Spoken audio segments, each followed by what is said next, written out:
A potential buyer for Tata Steel in the UK believes he could take over all the business without mass job losses.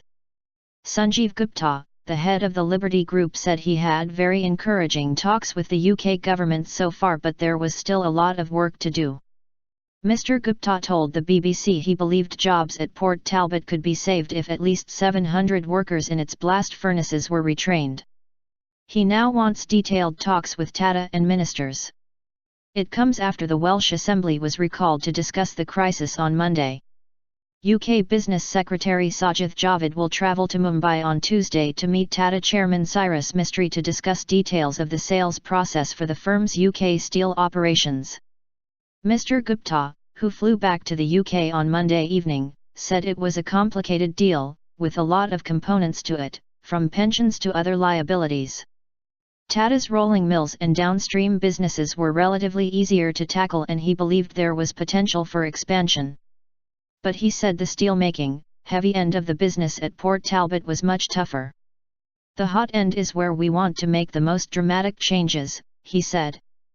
Mr. Gupta said the idea was we would look to transition from blast furnaces to arc furnaces, from imported raw material to domestically available scrap, from making carbon steel to making what we call green steel, melting and recycling scrap using renewable energy. Mr. Gupta talked about retraining the workforce and not making job losses, but it would take time, while the building of arc furnaces to replace blast furnaces would take a year to 18 months. We've never undertaken anything which requires redundancies. I won't undertake something which will require mass redundancies, he said. We will look to see how we can reposition the workforce from blast furnaces to arc furnaces. It will require a lot of planning and execution, and it cannot be done overnight but be planned over a number of years. Liberty has a £3.5 billion turnover with 2,000 workers worldwide. It already operates a steel plant in Newport and is in the process of taking over 2 Tata plants in Scotland.